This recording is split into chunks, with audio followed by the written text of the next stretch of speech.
Yeah, motherfucker. Yeah, motherfucker. Shut up, I'm talking. Shut up, I'm talking.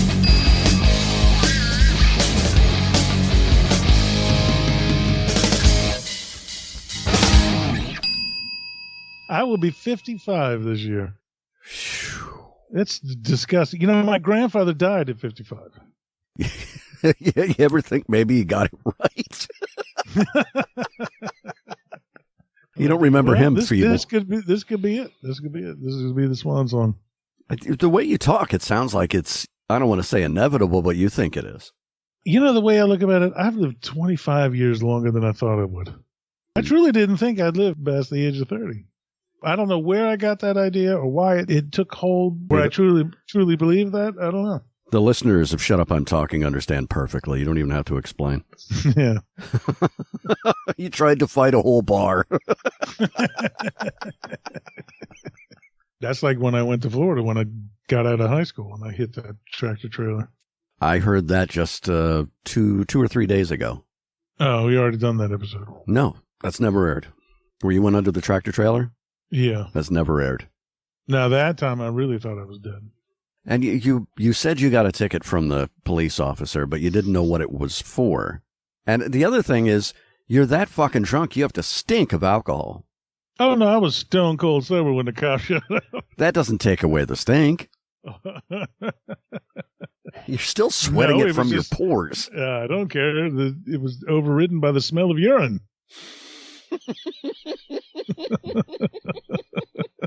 I can almost guarantee that. Believe me, you're about to go underneath a semi at 80 miles an hour. You will piss. Maybe it was when you got out of the vehicle, the cop's right there, and you just start screaming, I pissed myself. Sir, I understand you're pissing yourself. Put it back in. This goes to show how I've changed as we've done the show.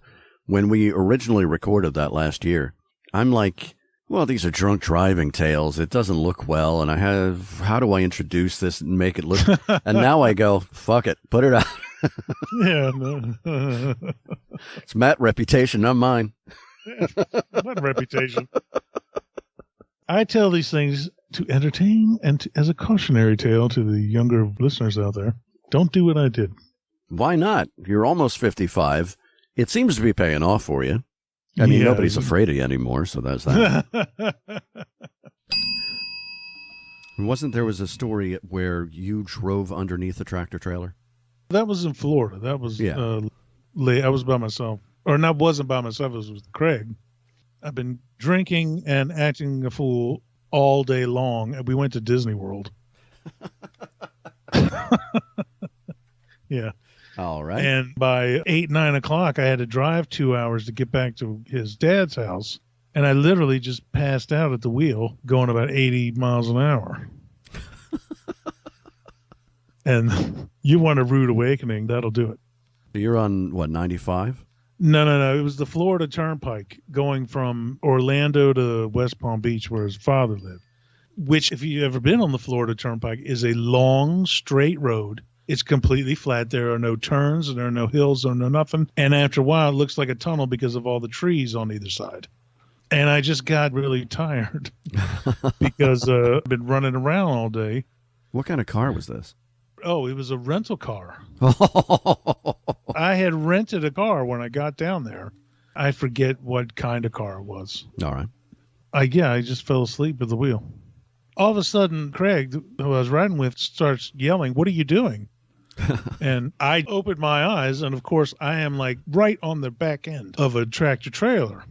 So instead of just letting off the gas or slowing down because I was asleep, I just kind of jerked the wheel to get away from the truck.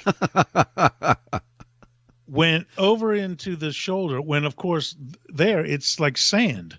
So I immediately slid sideways and shot right back into the back wheels of the tractor trailer. And the front end of this car took a nosedive, and the tires went up on the hood. The tires of the tractor trailer. Yeah, and they were burning a hole in the hood. I thought I was dead. I was pulling as hard as I could all the way over to the one way. The car was skidding, and the front end was on the ground. And I thought the rest of the car was going to go underneath the truck and I was going to be killed. And I remember saying, oh, just Lord, make it quick because this is it. Yeah, I did. I said, oh, please, Lord, just make it quick because this is the end. I know it is. And as soon as I said that, which is proof positive that the good Lord does protect the stupid, the car shot around the other way and my rear end hit the rear end of the truck. And then I shot off going backwards the way I came. There was a minivan full of people and they went meow and they went around me. And then I was able to pull over and stop. And there was a Florida state trooper was there within a second. The guy in the truck, he was going to keep going. He wasn't going to stop, but he saw the lights of the cop car. So then he stopped, but he was a good, 1,000 yards up the road. And I'm looking over at Craig and his eyes are like the size of dinner plates. I'm eerily calm for some reason. Although I was at that point unbelievably sober, stone cold sober, because that'll take it right out of you. I just kind of went, wow, that was wild. And the cop wants to get out of the car. And I remember the driver door wouldn't open, because the frame is bent. So I had to climb over and get out of the car on the passenger side. The cop's telling me what happened. I said, oh, well, listen, it's my fault.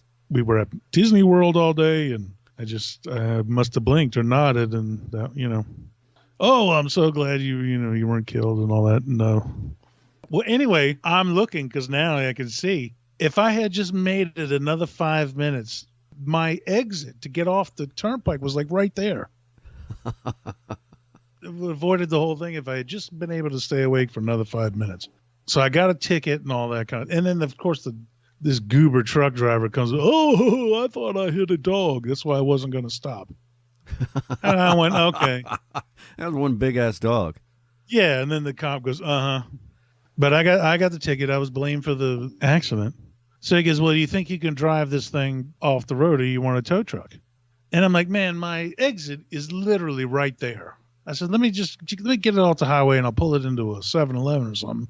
And then we'll go from there. And the cop goes, all right. And I don't know why I decided that because the car was visibly bent in almost like a C shape. And there was a gigantic hole in the front end of the car where the tires had literally burned a hole in the hood. And the hood was off center. We get in the car and oddly enough, the thing started right up. So we started to drive and it pulled so bad that I had to literally keep the wheel all the way pulled over to the left just so it would go forward.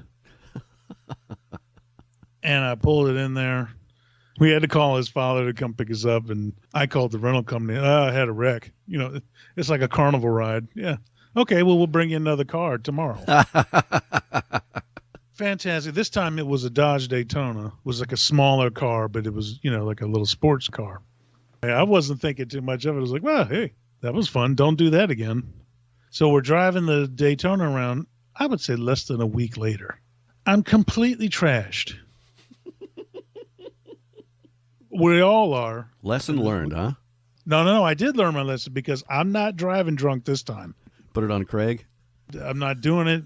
I was almost killed. I'm not driving. Okay, well, Craig will drive. So we're going to give these other two guys a ride home. So Craig is in the front with this other guy, and I got in the back behind him with this other guy. These two guys, I really didn't even know who they were, but he knew we're going to give him a ride home, right? So we're cruising along. He's actually doing fine. He's not weaving or as far as I can tell, because I'm in the back seat. I'm barely there at that point. I remember the guy going, that's our turn, as we were right on it. So, of course, instead of stopping or going down a little bit and making a U-turn, he just jerks the wheel to make a turn. There you go. And, of course, again, because the shoulders of the road are like sand, because it's Florida, we skidded in the sand and shot right into a telephone pole. Oh, Jesus. Yeah. And as far as I can remember, I don't think he ever hit the brakes on that one either. No need to hit the brakes. You hit a telephone pole. Oh, we hit that telephone pole hard. So we're sitting there going, okay, oh, is everybody all right? Nobody's dead or, broken bones.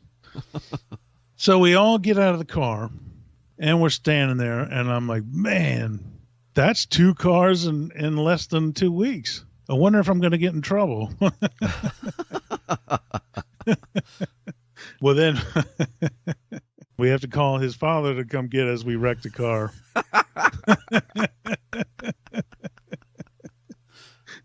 That was a little uncomfortable, but I'm thinking, fuck it, it's a rental car. I'm thinking, well, they're just going to give me another one. Right? Well, we turned this one saying they wrecked it. And of course, then the guy on the phone, the rental car guy, he got angry. He's like, you wrecked another car? You totaled another car. We have 2 cars that are total losses now in less than 2 weeks. And I'm like, well, what are you going to give me now? And he goes, we're not going to give you another car. And then he goes, well, you're 18. And I went, yeah, so?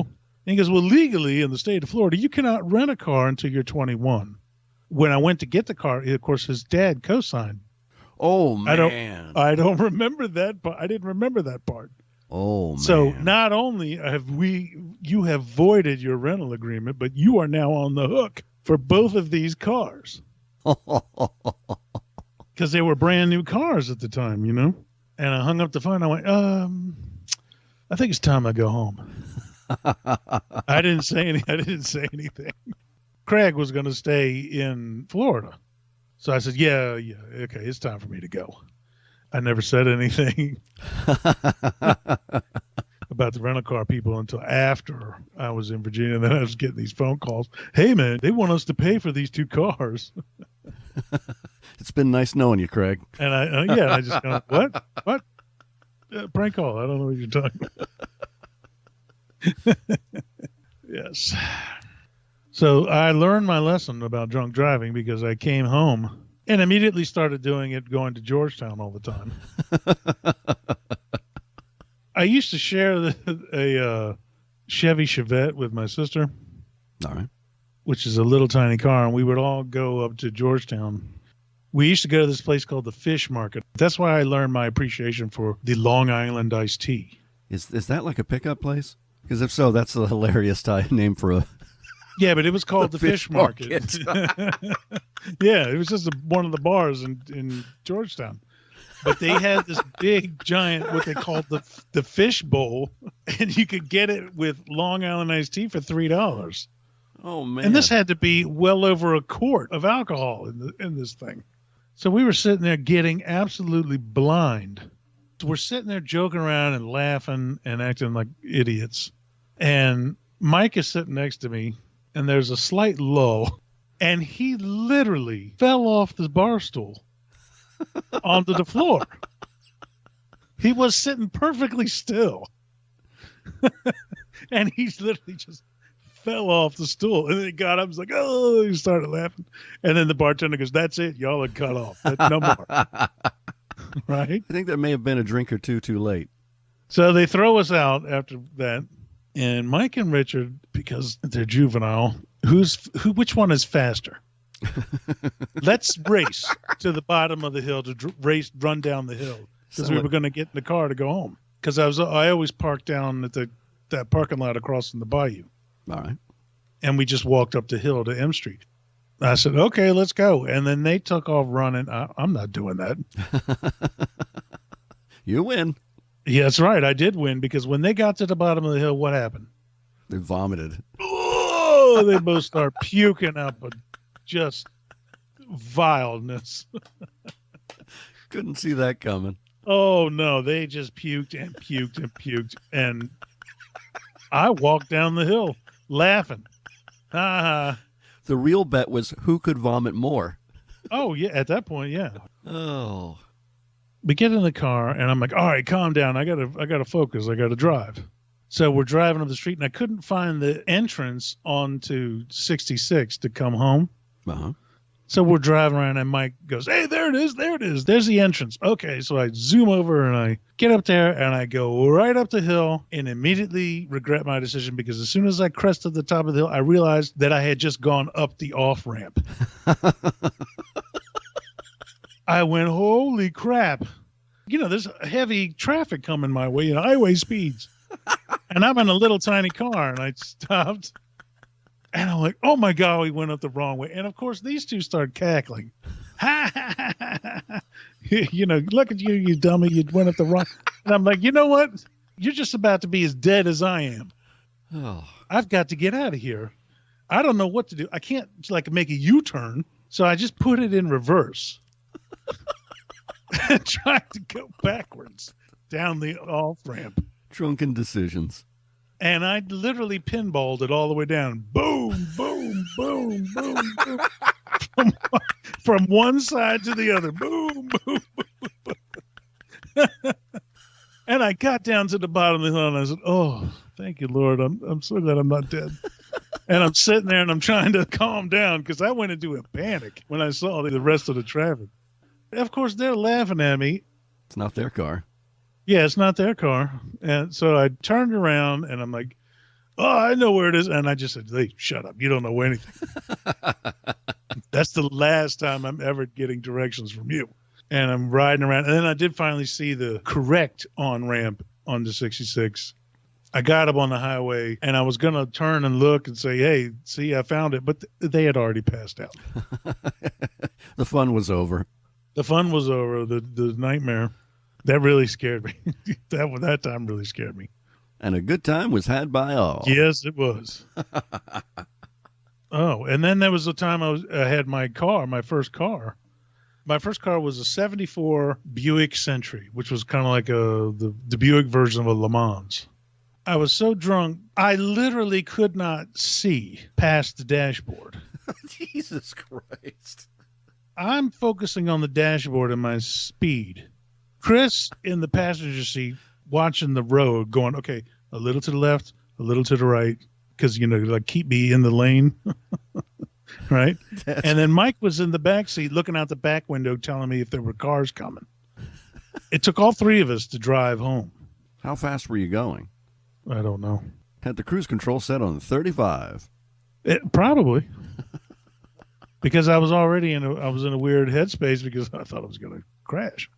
Plus, I had the added pleasure of now I'm taking directions from Mike again, and I'm thinking, okay, this is not going to end well. You're taking directions from him, and he's looking behind you. Yeah. See, nowadays I would never do that. I don't even speed anymore. That same car, I used to race that car all over the place and do donuts and all this stuff. And I got my paycheck and was driving to the bank, and I pulled up to the drive-through window, and I stick the thing in the chute or whatever you call it at the drive-through. Okay, so I'm sitting there, bebopping along. It's a nice day, and I'm not looking down or something like that. Well, the thing comes back. I hear it come back, and I look up, and the thing is a lot higher than it was a couple of minutes ago. Uh-huh. And I'm like, what is going on? And I had to kind of reach out to get the thing out of there. And what had happened was my front tires had gotten so bald from sliding and donuts and, all that kind of stuff. They were so bald that when I pulled up, that was the moment that they both just deflated. And my front end was sitting on the ground. That's why the thing had gotten higher. I pulled out and I'm like, what is this? What is the meaning of this? Yeah, why? What? I was like confused. And then I realized, oh, man, look at this. It's all screwed up. And so I called my father. And, of course, he's so helpful in these kind of situations. He goes, what seems to be a problem? And I said, well, my front tires are flat. And he goes, what did you do? And I go, I don't know. I was just in the bank line. I told him what I was doing. I legitimately didn't put two and two together, like why this happened. He goes, well, what do you want me to do about it? And I was like, well, can you come up here and get me? Because I don't want to, I don't want to spend the night. Yeah, I don't want to, live here. I mean, come on. So he comes up there because he wasn't that far away. Because if he had been far away, he would have never done it. He comes up. I'm parked in the parking lot of the bank, and he walks up and he goes, you jackass. And I'm like, what? What's the problem? He goes, what do you mean, what's the problem? Look at your tires. And I went, yeah, they're bald. They went flat. And he goes, and why did they go flat? And I'm like, I don't know. I don't know. I was like, What do you think, I was born yesterday? I know what you're doing. I know why these tires are this bald, and they've gone flat because you wore off all the tread acting like an idiot. It's the love. I went, well, okay. Well, golly. Yeah. And he's like, I suppose you want me to buy you a set of tires now. And I'm like, well, I only have $80. I just cashed my paycheck. You can have that. And he's, oh, just get in the fucking car. Yeah, so he called somebody, and I got it towed to a gas station or something where he floated me the extra money I needed to buy 2 tires. I don't know why I wasn't killed in that car, because I did everything you should never do in a car going that fast at any point in your life. There was a checklist of things you shouldn't do in a car, any car, and you did them all. I did them all. And if it was stupid, I did it twice. I remember when it was cold and the streets were kind of icy, the braking process had to begun long before I came anywhere near the light. I would have to get off the gas and let it coast and then pump the brakes and do it real gentle, because if I locked it, what I would say, put normal pressure on the brake pad, I'd immediately start to slide because the tires were bald. Oh, my Lord. From burning rubber and making smoke and like during donuts in the Jesus Christ. In the parking lot and crap like that. I might as well have been running around on racing slicks on icy streets. And I really had to stop. And then when I got slow enough, I would hit it and then try to have a controlled slide to the point where it wouldn't hit the other car, or I had enough room to jerk it over so I could go around until I stopped. This was in Manassas? Yeah, this was in Manassas. This was my very first car. I was, 17 or whatever. And Manassas is just one traffic light after another. Yeah, on 234. Yeah, that's where I was doing it. I used to go up to that giant parking lot, really tear up the street. That's why I say, what a dumb thing to do. This was all in anticipation of, at one point, 35 years later, having a podcast. Yeah, so I can, this time, and children, take this as a warning. Don't do this. If you get anything from these goofy things, just say no. Just say no. I bet when your grandfather died, people were still afraid of him. But, I see he was a much older 55 than I am now because, People say they want to die in their sleep. Yeah. I think the best way to die would be in a vegetative state. So it drags it out for everybody who loves you. Yeah.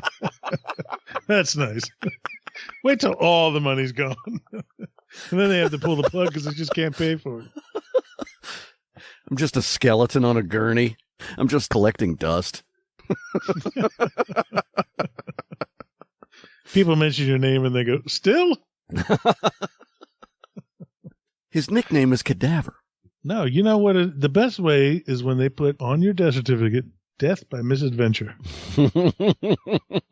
It's only misadventure because you died. Yeah. Otherwise, it's just adventure. Death by living life to its fullest. No, fuck it. I'm living to be 100 years old. I've already proven myself indestructible. So take that, bitches. I will never give anyone the satisfaction of seeing me dead. I will be the last one to go out of everyone I know. I don't care if it's by 2 minutes. I will outlast all you mother bitches. I've only said this to one person, and it came true. And don't take this the wrong way, because I don't mean it in a bad way. I mean it in a good way for me. I will dance on your grave.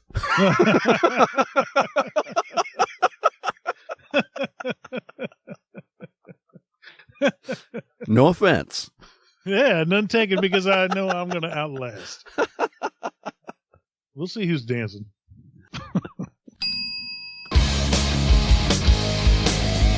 Shut Up, I'm Talking with Matt Powers and Larry King Guy. Available on YouTube, SoundCloud, iHeartRadio, Stitcher, Amazon Music, and Audible.